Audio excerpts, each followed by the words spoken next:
America is already grappling with a slew of policy changes shortly after Donald Trump returned to the White House.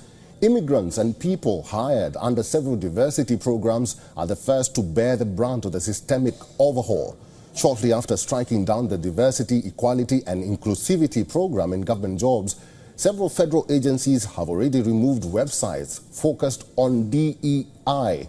This is the second tangible act in the past 24 hours after staff that was hired under the diversity program was put on paid leave, while advocacy groups are celebrating the change. Rights organizations are worried about systemic racism making a more significant return.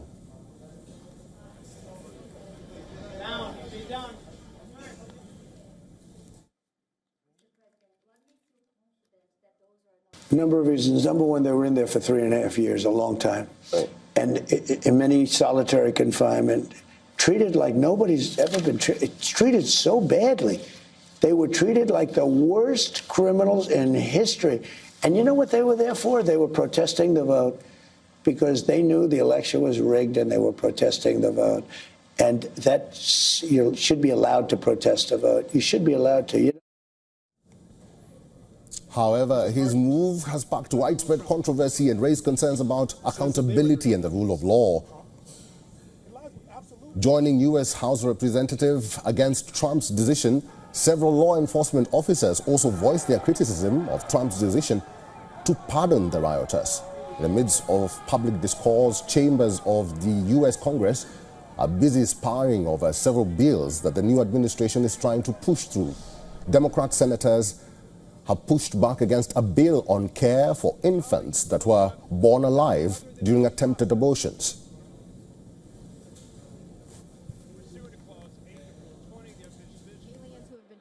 Instead, Republicans are pushing more unpopular anti-abortion extremism. And Republicans are still peddling debunked lies about how abortion works and the people who get them, and trying to pass through the U.S. Congress a disgraceful sham of a bill that totally misrepresents the hard and painful choices that women face when a pregnancy is medically complicated. Democrats from both the Senate and House of Representatives have termed the bill as redundant, as killing an infant who was born alive following an attempted abortion is already illegal, therefore making the bill unnecessary. The Blue Camp has also hit out at Trump for backtracking on his statement on not getting involved in abortion matters at the national level. Trump had earlier said that he wanted to allow power to the states to make their own decisions on reproductive rights.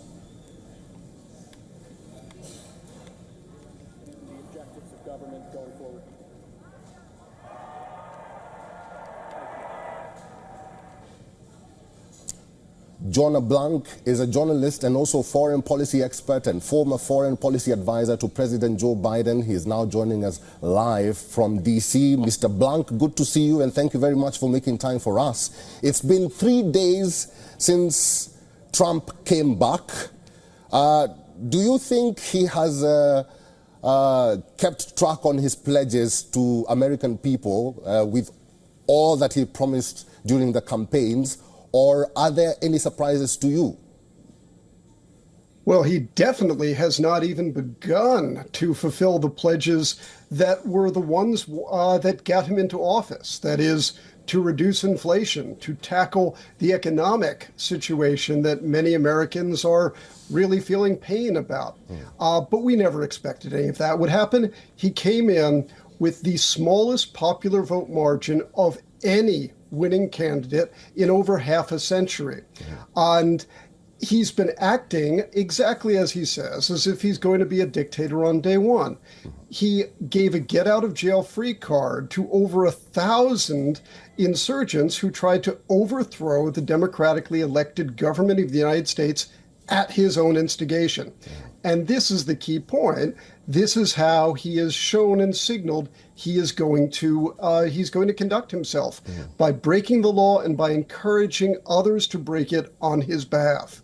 Mr. Blank, let's talk about his promises, because he promised that on day one he's going to end all wars, Now we are getting reports that from his office that says that within the next 100 days, the president will be able to bring the wars down or over.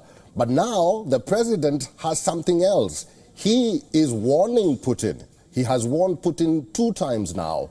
Do you think Vladimir Putin will blink? Oh, of course not. Of course not. It's always been very clear who has the upper hand in the Putin-Trump relationship. Trump will do whatever Putin tells him to do. He always has, he always will. He may well succeed in bringing the war in Ukraine to a halt by forcing Ukraine to surrender to Vladimir Putin. Mr. Blank, yesterday we saw Donald Trump giving an interview to Fox News, and he said something very interesting. He said that Joe Biden forgot to pardon himself. What do you make of that statement? Well, it was, like so much else that he has done, a blatant threat to use the U.S. government's power against his own personal adversaries. There's no substance to it because Joe Biden has done nothing that would prompt a prosecution.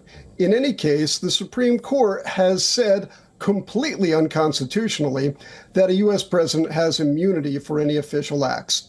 So if Trump does launch a baseless case against Joe Biden, the only person who would be helped is Donald Trump, because it would enable the Supreme Court to uphold its lawless statute with a very easy case. It would simply dismiss any case against Joe Biden because it's baseless, but thereby underlining its presidential immunity gift to Donald Trump himself for all of the very illegal things that he has done just in the past 3 days and will continue to do throughout the rest of the coming 4 years.